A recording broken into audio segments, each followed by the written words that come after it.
your own career, because even though nitshatile or you're in a relationship, your careers then they go separate ways. Still, Yeah. it's not in community as far as careers are concerned. And also, but I think if there's better opportunity overseas and you want to seize that opportunity, do you put the other person's feelings, before yours? So I think it's all about a career thing. I mean, and how ambitious you are as as an individual, and whether or not that ambition encompasses the family in your thinking, or is it just about you? And that, I think, at the end of the day, that then will become the question that will make or break, your relocation. Is it for us as a family, or is it for you as an individual? And the other person, if they are not going to benefit in terms of their own careers and their own space in terms of what this marriage is, then it's going to be a problem. But I think where people have, the same set of mind, they always find a way. If you guys are united in making sure that your relationship works, you will find a way. I mean, I know for a fact, in my own sort of space, that if my wife were to get a job in Joburg, or mainly in Joburg because our son is there now, so it wouldn't be an issue for us. I can still be left here with the 2 kids, and she can then look after the one kid that is in Joburg. So it wouldn't be an issue for us. But yeah, I guess also it depends on where your relationship is. As well. It definitely is. I mean, I think that's where we put that as a fundamental of whether these questions, they will find proper footing in the relationship from the get-go. Is the state of the relationship. Is it a formidable relationship? Or is it at a forming stage? Because if it's still at a forming stage, then it's bound to maybe have a lot of other sort of aspects that may bring it down. But if it's at a formidable stage, it shouldn't be a problem, because it's just a question of discussion of the how and what is going to happen, and how are we going to deal with aspects that relate to the relationship and the family and all of that. So it's really, I think that's what it boils down to. No, it is. And I think I commend the people who just say, you know what, baby, let's go live. We'll see how it works out. I guess when you don't have children, it's easier to make such decisions. That part is actually makes things, all things easier. When you don't got kids, you can up and leave at any point. But when you have, and I think basically when you are a youngster, because most of the people in our generation now, they do have kids. They do. Not just up and leave. Then it's a different type of discussion. No, for sure. When you don't got kids, you got nothing. What's keeping you? And I always even say to the youngsters, that the question of looking for a job, you don't have to bind yourself to the Eastern Cape. No. When you're a youngster, I mean, you can go anywhere you want to if you're still young and you've got no attachments. Exactly. Make that decision. Go to Cape Town if you want. Go anywhere where you can seize the opportunity. And see how your life pans out, Some of your decision making is not yet tested. No, it's not. When you get to live out there in Joburg or Durban, your decision making is going to be tested. No, of course. What you buy and how you cross, and who you're friends with, and all of these things get tested. No, definitely. A friend of mine who is single and has chosen not to have children, it's her personal choice. Like if she decides to go on a sabbatical, she goes on a sabbatical, and she does whatever that she wants to do, travel overseas, go do business overseas, depending on what is making, what is behind her decision, to do such. And like she doesn't have to like consult anyone, as long as there's someone that's gonna be looking after her house, go there, check in, or whatever the story is, and you find that it's much easier for her to make those decisions. Even my friend, the one that is based in the UK, yeah, now she had her daughter, like her firstborn, when she was still young. So basically, ukhuliswe ngumakhulu wakhe, and so she decided, what, she wants to seek better opportunities, overseas. And she took that decision. She decided, what, she's gonna resign where she was working, and then she took she decided, no, for a year or two, I'm gonna go overseas, and then she had the what visa, but the one that allows you to stay for like a year. It's not like a holiday, but it's a lot, sort of a stroke work. Yeah, something like that. And then she did find a job, but unfortunately she had to come back because she had to now get a proper visa. And then I think she stayed here for about 2-3 months for her to sort that out, because the stuff that she needed to declare and whatever else that needs to be done before, the proper things. And once that was sorted, she like took off, and she's doing pretty well. She's married now there. She's got kids, and when she came back, she says, So she's got an English husband. No, he is Congolese. Congolese. Yeah, Congolese. So Yeah, she was another Congolese. African. Yes. But he's always been there as well. I think he okay. studied there and then started working there, and so. But obviously, her children are basically British citizens. Unlike her, she has to stay there for a certain period, and then you have to apply. Blah blah blah. So yeah, and I wonder what that must be like now. And I mean, the case is quite complicated now because she's dual citizenship. No, besides that, the fact that she's got this one here now, who now have cousins over there. Brothers or sisters. Yeah. I mean, brothers and sisters over there, which now, this whole, and I've always, I know with my own sort of Magazwam, who has got kids in the US, and I mean, it's quite a difficult thing to build relationship with those kids. Of course. The person we know is Magazi, and those kids, they don't know us, and we don't know them. Yeah. They don't only know us. Maybe Magazi tells them that we've got cousins in the Eastern Cape and all that, and they did come here for their father's funeral in 1 year. And it was, it was kind of difficult, man. I'm also finding that for myself also, it's kind of difficult to build relationships with long lost family. Yes. I know from my father's side, also very tough thing to do. Is it doable? Yes, maybe it's doable, but it's tough to do. No, it is tough. So it that is. type of an environment really can create, it's not going to be like the people that you've always been around. Yes. That is easy to affect. Even if, like for instance, you have those like Lendo Tetayo, a typical example. We've got cousins, Islalini, that the last time I saw them, I think I was like 10 years old. Yeah. And I don't relate with them because we've grown like so much apart, and we're living different lives, but they've continued to stay there. Yeah. And some of the things that you talk about are not aligning to, they will never align. They will never align. And you feel like now you have to like dig that connection that you once had. And being an adult, and like the certain levels of, and some of the things, people will kind of always see you differently. Yes. So there's also a certain a different look at you. Yes. That, they can associate with. Exactly. And you also the same way. And that makes the foundation of building that relationship or making it strong even difficult.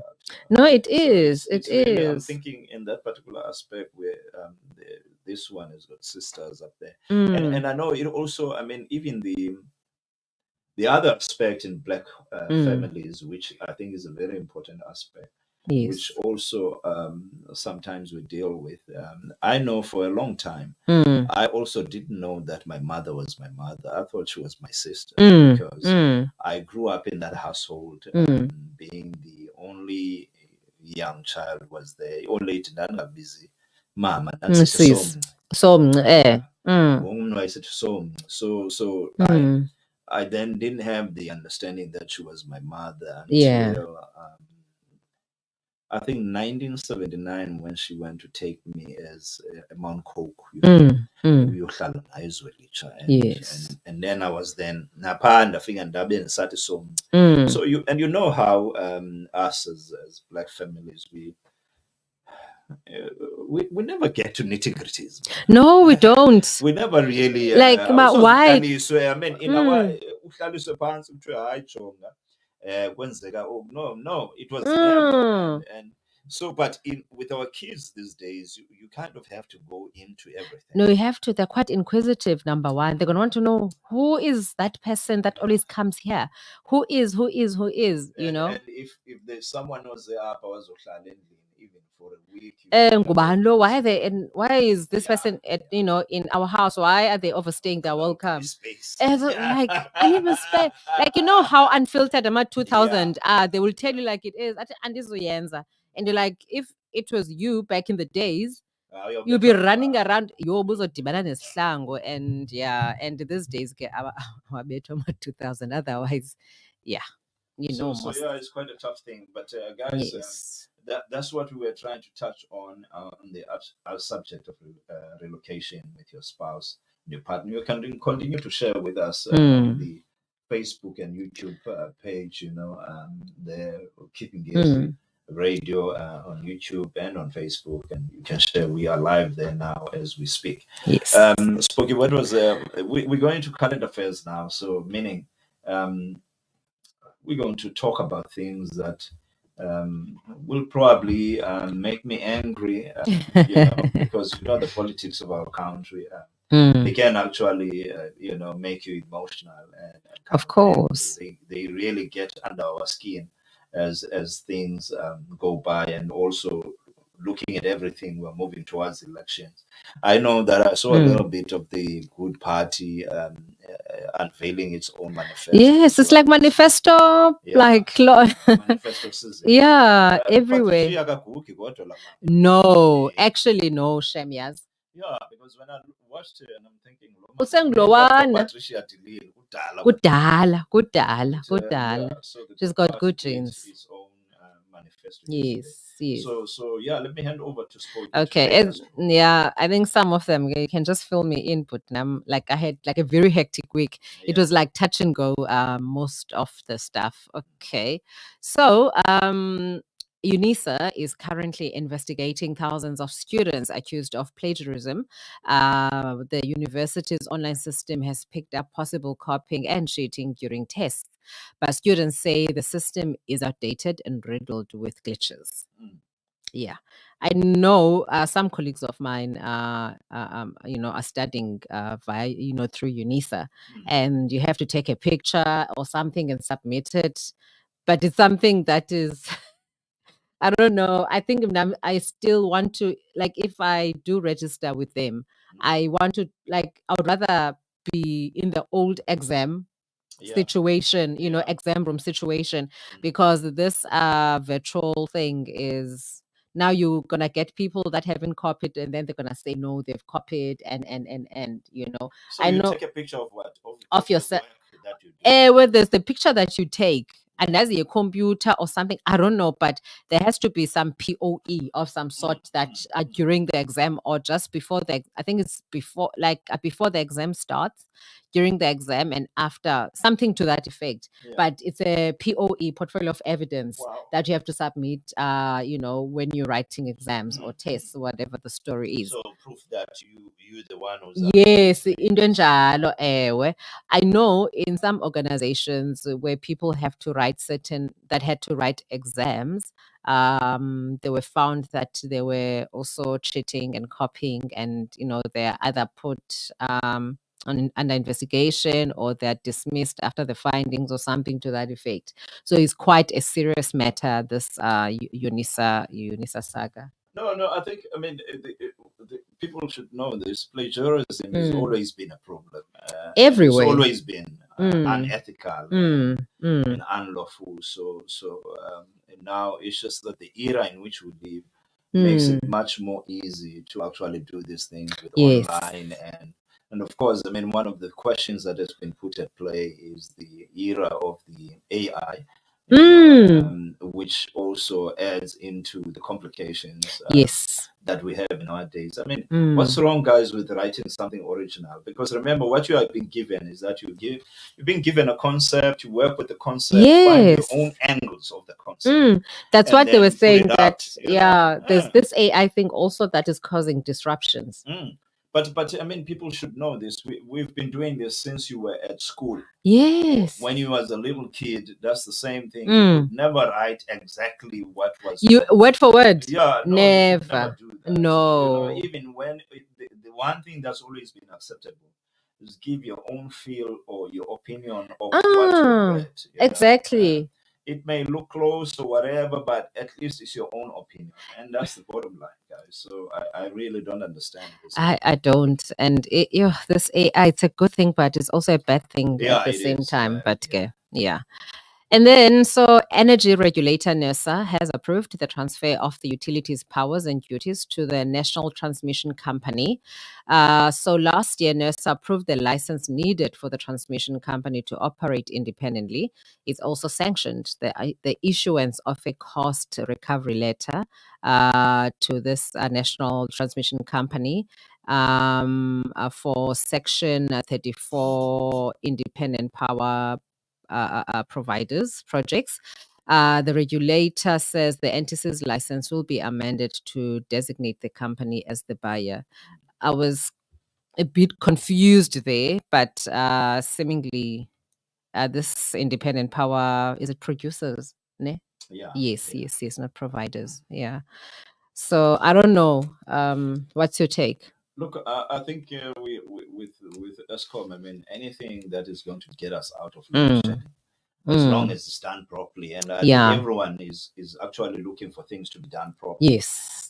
No underhanded sort of transaction. And if we can get ourselves get the country out of load shedding, then that would be great. Yeah. And that's what people is looking forward to more than anything. And I'm also looking forward to that. But of course, we never know with our politicians what sort of games. That's the thing. The car powership thing. The car powership deal was also fraught with a lot of accusations of corruption and all of that. And that was supposed to give us power for but 20 years to support what we have already. Exactly, that's my thing. So everything, it looks like every deal that gets made gets you have compromised. To be suspicious whether that deal is going the right way. Yes. Transnet is also a big sort of problem with. And that also trying to fix Transnet and get it back on track. Also, that you have to question whether it's being done properly. I mean, that is a thing, because when I was, reading this National Transmission Company, I'm like, who's on the board? Who has interest there? Because obviously, even before they mention, the name or whoever is involved as part of this company, somehow, like you're saying, somehow politicians have a way of finding themselves, wanting there, which is, I feel it's unfair, because I'm not saying they're not suffering in terms of load shedding, but we as the masses, of this country are the ones that are feeling, the brunt of this load shedding. So if you're gonna want to get your fingers in that pie, please don't. Let's just let the process run itself. But yeah, hopefully something good out of it is going to emerge. And then, so singer Kelly Khumalo was this week once again a talking point in the murder of a boyfriend, soccer star Senzo Meyiwa, after the Pretoria High Court ruled that the confessions by two suspects in his shooting were admissible.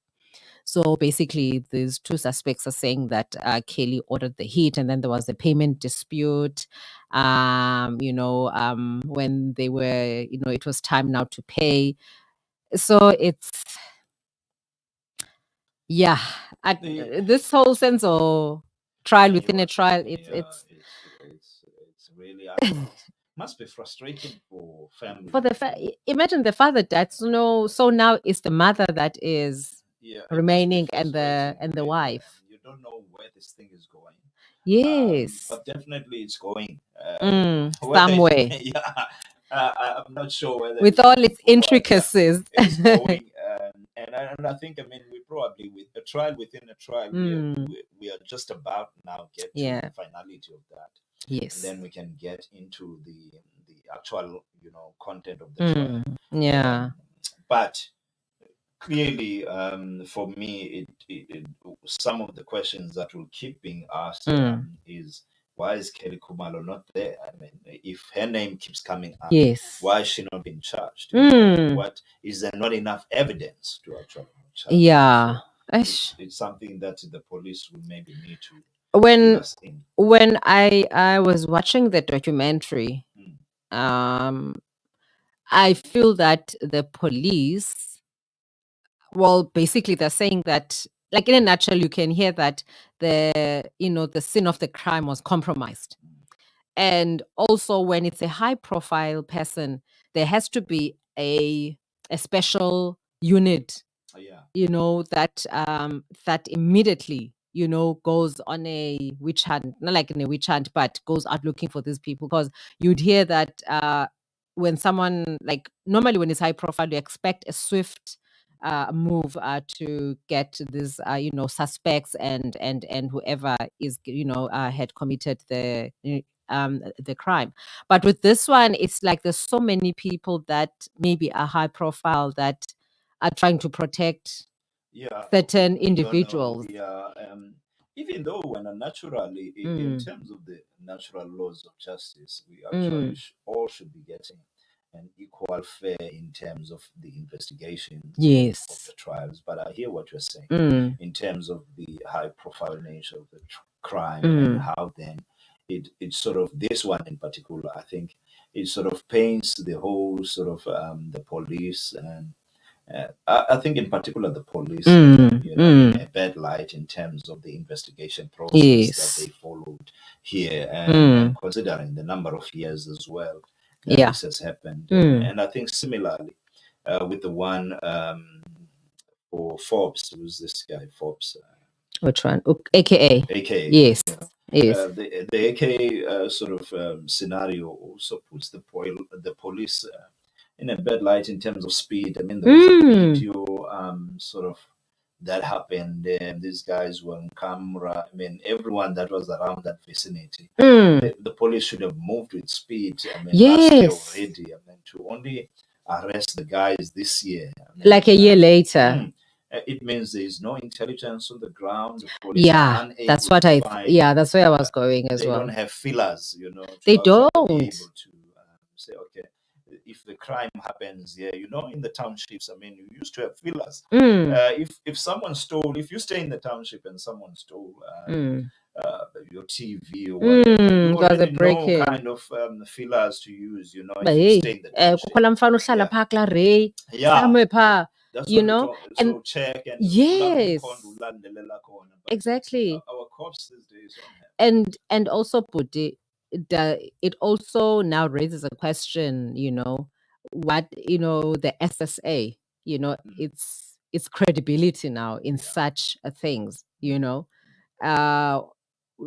because, like you're saying, back in the days, you will have people that are feelers, like this buys, like Mbimbis Tile, and those people get compensated. The more they get compensated, the more they go out, and even without when a compensation, but spooky. I mean, in the township, yes, there are always guys who will be able to give you information in the township, yes, without paying even a cent.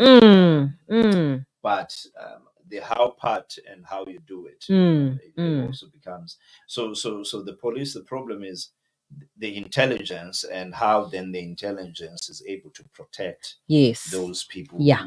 that give out information, because those guys will still stay in the township. Yes, of course. And if there is no protection or way of them Yeah. being able to be insulated when that comes back, So Yes. those are the problems I think that most people face in our Yeah. lives. Yeah, no, it's taken long enough. So, at least 200 students at the eThekwini TVET risk ending up on the streets as they face possible eviction. So, the students were sleeping outside the college after failing to find accommodation. They claimed to have been saved by someone who claimed to be an official sent by NSFAS. The students have also appealed to NSFAS officials to come and check some of the buildings they've been placed in, as they claim the buildings are not safe. So TVET, yeah. I think TVET is such a poorly sort of run space, man. I don't know why. That it's undermined. Yeah, it's really. I mean, it's like, I think even high school townships in high school are run better than TVETs. Yes. Nowadays, because we don't place a lot of value on TVETs, even when it comes to management. Yes, NSFAS on the NSFAS front, yes, is supporting students. Yes. But the amount of value that is placed, I think, is very much questionable. No, it is. Kakhulu. And also, I mean, there needs to be a closer look, because why can't you have in a TVET college, when we speak of the TVET colleges, such a very important part of our economy. And that's where you can get artisans and all these other scarce skills. But we don't place a lot of emphasis on the type of management we put in those sort of institutions. Yes. And also, I mean, the value, also, that's another thing, the money that we pay. And I did, before I went into this whole thing, but there was a lot of discussions about salaries at universities. The rectors, they get paid a lot of money. Apparently. Apparently. A lot of money versus the TVETs, which the TVETs actually should be having a lot of attention. And I think it also will go to show that Plain Nzimande is the one who actually needs to make that emphasis. That's what I was saying, that, DHET has to, make a plan when it comes to that. Putting a finger on those institutions, so they need to actually find a better way of actually dealing with those institutions and making sure that those institutions get the recognition they deserve, and also the respect that they deserve in terms of the management that is in those institutions. Sure. So the presidency is warning against those threatening mayhem and violence after the elections. I saw that statement from this guy from MK, that Indian guy. And I think, unfortunately, I mean, it's something that we really need to maybe come to discuss as a country. The meaning of the Indians in KZN associated mostly with Uzuma. I mean, that has been kind of a problem from the very get-go. I don't know what type of Indians does Zuma attract in his own sort of whether, I mean, it's they automatically find each other these funny type of Indians with Zuma, which Mandela warned long ago, warning Zuma about his friendship with these Indians. It's really funny type of Indian. Exactly. It's because bayakholana surely, and they have a way of finding each other. It's but silapho ngoku. And so I don't know if anyone has watched it, the documentary on Thabo Bester.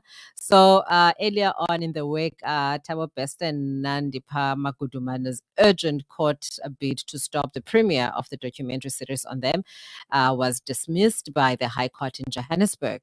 Magudumana's lawyer has described the documentary as a work of fiction, and that his client will tell her own story at the right time. So there, I think for me, what I was, I was thinking is that number one, it was a nice publicity stunt for the Showmax, Yes. and that these guys had engaged in. And then the other question that I had in my mind was, were they doing this because they want a piece of that? They want Showmax to pay them, seeing that the documentary is about them. Yes. Because I don't think it's so much about it's not so much about the compromise. They were hoping that it will be stalled, and then they will be able to come back to them and say, "Look, if you want us to lift Yes. that, The lead on that this, hot yeah. order, then you better give us a piece of the pie." I think that's where it was going. I think so too. I think so because also, what version of the story do they have, Bona? Because if we follow the story, that will compromise. Because remember, she remember there was that voice note that was making rounds at the time of the mayhem of their whole shenanigans. She was saying that she was afraid of this guy, blah blah blah, and so she had to, go along with the plans that he had, and then you get caught in Tanzania, and then you say you were illegally deported. So now, which one is which? You are saying you were doing this thing because you feel that you were under duress to honor this guy's demands, and then now you are being freed from this person. Now you are saying that you are fighting the system. She's playing the system. She's trying to play this.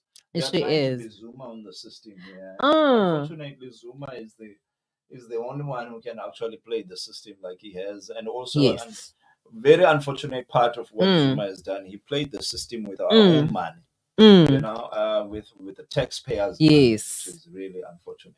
So it's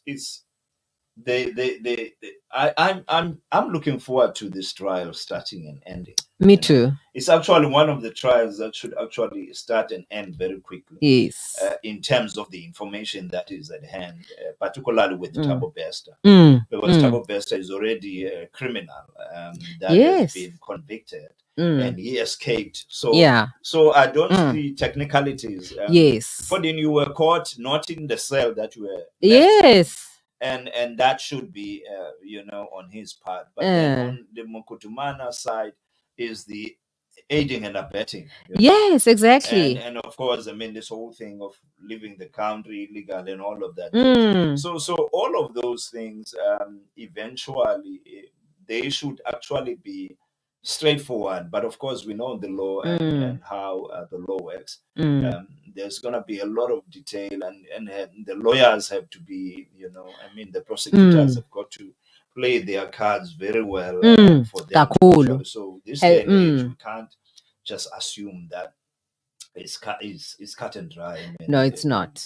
We can't really assume. And also, the mere fact that he broke out of jail, that should have been, because as a defense lawyer, uthethela luthini. But guys, lawyers are there to make money. I know they're lawyers. Yeah, if they're hired by Bester, they will try and sort of make the case for Bester in defense, because the thing is about trials all the time is the state has to make the case. Yeah. And then the lawyers have to rebut what the state is putting down. That's always so. The people who's making the case, they have to make sure that their case is, there are no loopholes. It's tight. Yes. So if they can make a tight enough case, then we'll always have problems. Oh, hi. So, on illegal miners. So 4 bodies believed to be those of illegal miners have been discovered outside an illegal mine on the west of Johannesburg, and police have deployed teams to the particular areas. Do we feel sorry, Puti, for these illegal miners? We have to, on the basis of them being human and us being human, but on the basis of what they're doing and how in return, they actually, terrorize those communities in which they are. That's my question is based on that, because they're not only illegal miners, but there's other crimes that they're committing outside. Yes. Remember that story? Aspect, I remember the story where they actually, the communities are saying they are afraid of these guys because they've got machine guns. Yes. And so shooting can happen at any time of day, and they also fight amongst themselves for within territory. Those communities. So it's really a tough one. But of course, again, the police have to be in tip-top shape to actually handle all of these things, to make sure. And this is one of the things I think when we introspect on the country and where it's gone, the direction in which we are now. KZN, for the first time, you see the Indians and all of these people toying, burning tires in the streets because there's no water, there's no service delivery. Yes. I don't know this Kaunda guy there. And his comments. We have a very poor sort of leadership in KZN, and I think the ANC is is on the verge of actually losing KZN. If they don't loses KZN, it will go down the route that Cape Town has gone to. Yes, because no one had ever thought that Cape Town would be where it is now. It's ANC is nowhere near getting Cape Town back. Why do we always put people that are not fit for the job? Like, Omaspala, like, I'm not saying that the provincial departments don't have issues, but like Omaspala, it's like disco yabo nje eyodwa that, like, there's no, like, I don't know. I just get defeated in Jekwa at the thought. No, I think one of the things when I spoke that we are dealing with since we've had the Zuma era, and these are some of the things that in the politics we kind of have to have a thorough reflection on the type of leaders that we want. Do we want populist leaders? That because now remember some of the guys, they win the ticket on the back of populism. Yes. And populism is nothing but saying what the people want to hear. That's what populism is. That's it. And so once you find that niche as a would-be leader or politician, there's a tendency now in all political parties. I think not in all. I would say the ANC and probably the EFF. If you find your tongue saying what people feel like is the correct messaging that they want to hear, and you become a populist, and then you find yourself in the positions of leadership. Yes. Whether you get given a municipality or you even get given a province. And I think Duma in KZN is a typical example. And if we are all honest about what KZN is going through now, and Duma being at the helm of KZN, probably the only thing that makes Duma not to be premier there is probably Cyril. Yes. Cyril maybe didn't approve, and maybe some of the leaders hadn't approved for him to actually be premier of that province. Had he been premier of the province, I don't know where that province would be. We saw there's another premier who made the statement once. Who's that premier? Who said unemployment is increasing, but it's increasing at a decreasing rate. Who's that? I think it's a premier from the northwest. Who's that? Northwest or Limpopo? Northwest somewhere. Somewhere. Northwest. Who says that? Yeah, there's a premier who said. No, I missed that one, but at the thought of that statement on its own, it's a very poor statement. No, it's disturbing. That is devoid of any, education or capacity to think from a position of leadership. No. And that's the kind of caliber of leaders that we have. And I see that the ANC is actually trying to scrutinize itself with the lists that were, they were leaked. That were leaked Yes. to IPC. So that's the deterioration of leadership. Mm. And I think everyone in the country can agree that the country is actually at a stage where it doesn't have proper leaders. Exactly. We don't have up and coming leaders that we can look up to. Because every time we look at leadership, that's another problem. Is that we look at political parties. Yeah. Mm-hmm. So, on the topic of unemployment, Deputy President Paul Mashatile says government is committed to addressing the country's ongoing unemployment crisis. Mashatile says Treasury has channeled over 7 billion rands for the Presidential Employment Initiative for the 2024-25 financial year. He was answering questions at the National Council of Provinces in Cape Town on Tuesday. Mashatile says the policy of deployment has benefited a lot of people, not just those politically connected. Yeah. Yeah. And what was that statement again? Unemployment is decreasing at a what? Unemployment is increasing, but it's increasing at a decreasing rate. Okay, right. So, two brothers implicated in the murder of AKA and his manager Tibbs were back in court.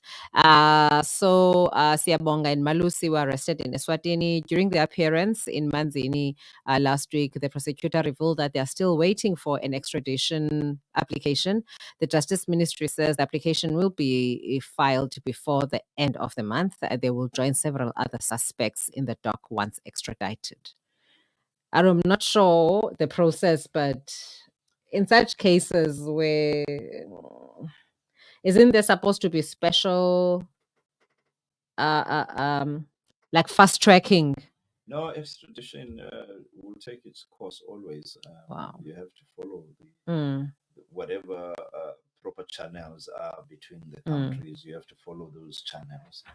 Remember, in the fast tracking of extradition is something that you then justify within the process. So most of these countries don't make special sort of vehicles or special methods of actually doing. So it's only when you are in the process where you can actually make those decisions. Yeah, it's sad. Anyway, this the past week we heard that the Minister of Public Enterprises, Pravin Gordhan, has announced that he will retire after the 29th May 2024 general elections. I think it's a long awaited. Remember, he said last day he was not gonna retire. No, he must. He's actually made a nuisance of himself, I think, in the last sort of maybe 5 years in the Ramaphosa era. He's actually fumbled a lot of things. The SAA is one of the ones, and I think that's why he's actually. And I hear people, and I agree with them, that before he leaves, there's a lot of questions that he must answer. Yes. Because you can't just leave that thing hanging. No, you can't. I think there was news on that deal this week. There were news on the deal that he actually said the deal is off. Yes. But people want to know what happened. What happened? Where did it go wrong? Exactly. Imbi. And then almost wrapping up, I've been on this story, I think, for the past 3 weeks now, close to a month. The Jocelyn Smith. Yes. So another two people have been taken in for questioning concerning her disappearance as police continue to search for the Saldanha Bay girl. So a source said on Thursday that the two people were close to the 6-year-old's mother, who has since been arrested and charged with human trafficking and kidnapping. But police remain tight-lipped about the investigation. The development took place hours after the appearance of the mother, her boyfriend Jacqueline. Not Jacqueline. Oh, yes, it is. Jacqueline Apollis, Stevino van Rijn, and Phumzisi Gaga in the Vredenburg Magistrates Court on Wednesday, where the state revealed they were dropping charges against Sigaga, who supposedly is Sangoma. That one, anyway.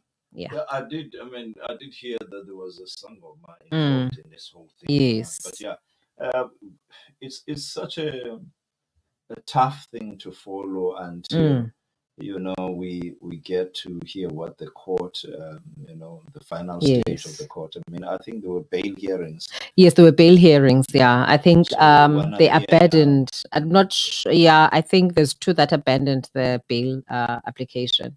So we want to hear where it actually gets to the trial, Mm. you know, so that we get the nitty-gritties of the trial and Yeah. what really happened.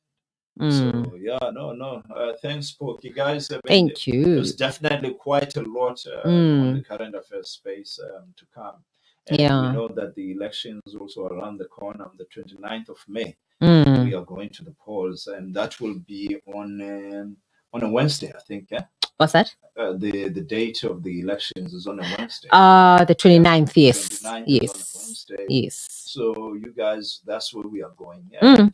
And I also know that you know, it's Easter now. A week after this one, we are starting today. Yes. It's Easter weekend.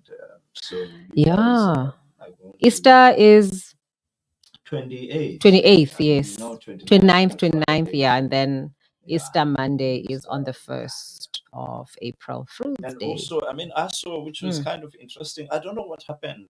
Cape Town Which one? International Jazz Festival. Oh, I see yes. it's in May. It Yes. used to be in March. It's in May. I think that weekend of the 2nd 3rd of May yeah, or something, but the first weekend of May. Yeah. You know, it's one, yeah, it's from the 3rd to the 5th or 6th of May. Yeah. I've never been when it was. Never been I've to, never been, it's kind of and interesting to see at that particular time. yes. But you know, if even if I had money, I wouldn't be able to go there now because I got some good news on my own. Yes. Liam is graduating. Oh yeah, I She's saw on your yeah, status the yeah, other day. So she's Oh, graduating on the 18th of April. April. So That we're is going now, to, actually. yeah, we're going to Port Elizabeth. Oh yeah. or Gqeberha, Yes. and we're gonna have you know, a good time Mm. seeing her graduating. I think. Oh, Look, that's guys, nice. it's one of the things, Pokey. Mm. You know, and when I wrote, I said, I mean, Mm. Liam is graduating. Liv is doing his second year. Yes. So graduating next year. Mm. No, in 2026. Yes. Because next year he will be doing his third year. Yeah. And Maya is starting high school. It's unbelievable. It's unbelievable. Yeah. Maya, and I saw she put something on her status that it's unbelievable that you know 2011 people are going to high school next year. Wow. 2011 good was like just yesterday. Yeah. I mean 2011. I'm thinking 2011. Yes. What were you doing in 2011? But it's such a like it's all milestones basically. Yeah, It's all milestones. And I think you know these people grow so quick. They I do. mean, I see it with your little one as well. Yo. She's gonna be 2 years. She's next 2 year. already. She's 2 already. So Yeah. she's gonna be 3 next year. And Yes. before you know it, you have to look for grade R where she's Yeah, going she's for grade starting crash and go because hey, yeah. R. And then you have to, after that, you know, grade R, that means primary. Primary, So, yes, yes. So and we saw with this, I mean, there was a long queue at Hudson. My wife went on Tuesday. Yeah. It was on Tuesday or Wednesday. For high school applications. Yeah. Don't they Apparently get it was packed. You know. But don't they get first preference the Hudson It Primary, doesn't work or like it's on that. merit? She Like was on the queue. Wow. But I mean, the good news is that she's actually got accepted for high school. Oh, I get that's at good. Hudson. So Mm. that's something less to worry about. Yes, yes. I know most parents, when they some parents, what they do when they start high school, they shift their children to another school. Yeah. That's a That's what trend that other- I have picked yeah, up. and There's I've a never been. there's For a me, I mm. never really understood it. Nah, I don't understand the logic behind it, but I guess it's just preference per family. Yeah, I mean, some of them they actually would move them to what is that? Boarding school. Private school. Oh, Merrifield. Merrifield, Yes. and if you go there on a scholarship, it's great. I mean, Yeah, because yo, kuthiwa yatho tuition yapha, yeah. cool. And I was actually at Burger King on Friday, Is sorry. it open already? Yeah, the line. You're the line, Booty, the line. I went there twice on Friday. Yo, Zimandi, I must say, and I shame, I don't want to lie. Yeah, McDonald's is over, by the way. Sorry to say. And I was saying, if ever I would have money, I would really want to own a Burger King outlet because yeah. I think it's been a month now, or close to a month, because I remember I've been out. you've been out. Now I'm also that it's opened. I had to. Where was I going? I can't recall, but I had to go to somewhere, and it was at night, and I had to use the N2. So I'm not sure. Man, Becca at Cambridge, or I was going to my friend. I can't recall, or I was going to the KFC. I gotta take Maya there. And though, I mean, Liama is going tomorrow because she's Yeah. starting school. Oh, okay. So I won't have time for her to go there. So Maya is the only one who's gonna enjoy it first. But because when I went past there, remember when I had Even to the drive-through. the drive-through. Okay, like now I don't have the patience for a drive-through, yeah, because I think it's I don't know, my observation. I feel that a drive-through yabo is much slower than a Yakwa McDonald's. I don't know why is that, especially if you're a new outlet and you're attracting, customers.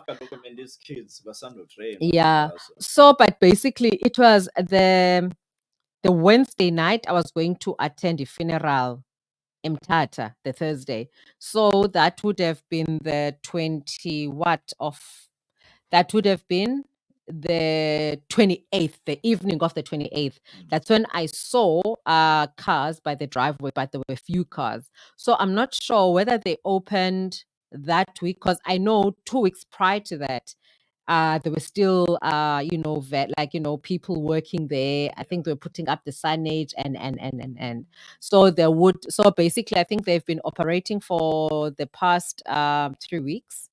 Yeah, I'd say 3 weeks. Yeah. Guys, I was out. I don't know this thing. So, but I took the boys out on Friday after school, and there was a queue. But I must say the service inside is not so bad. But I think also once I experienced the driveway, because this morning when I had to drive to Satterheim, I wanted to get iced coffee. And I remember seeing that they only had like a standard iced coffee. They don't have like your flavored, because I'm into flavor when it comes to my iced coffee. Yes. So, and there was no queue, but I see that McDonald's queue, like the drive-through, like Koba Mdinyana, there's like more flow now. I'm sure. But also, I mean, guys, I haven't had coffee. Spooky. Yes, you're a Ceylon drinker now. Yeah. Rooibos, green tea, jasmine. Green tea, jasmine tea. Chamomile. All of these teas, but you know what? But there's I will tell you where it is. There's a shop that I once got yogi tea. It has, like, the one I bought was for sore throat, so it's got natural ingredients. It one of the ingredients for that tea was licorice. Yes, so I think I must actually. Licorice is actually healthy. Yes, yes. So, and like blood pressure, like it addresses like different I don't know what to call them, what ailments. Yeah. So yeah, maybe you should just go and pop in there and see what you can get. Guys, I can tell you now that what's been happening to me, I haven't had meat now for almost a month now, and I'm deciding that I'm actually going to have a lamb that I love only in December this year. Wow. So this year, no red meat up until I commend you, Booty. Like, yeah. I mean, I know this Easter's, at church, men are responsible for buying meat. So we're busy raising money to buy a cow. I see already cow. Two cows. The guys have already actually meshed the one cow. So we're busy. And I'm saying to them, guys, why should I be part of this? Because I'm not going to eat this thing. So, in fact, back to Charisha. Yeah, and telling me, so to get man. Oh, wow. So they're by eating ukema on your behalf, basically. That's what they're saying. Yes. Oh, shame. I wish I could have your portion. But yeah. So let's do a song, guys. The time is 4:48, and I know that the news has been hectic. So I see Joe Sample and Lala Hathaway. You Yes, still need to find that song. That song. Yes. The one. So I'm gonna play that, and that will be followed by People Bryson. Did you ever know? I haven't heard People Bryson. No, me too. Me too. I just came across the song. I was like, you know what? Why not? You know? Yeah.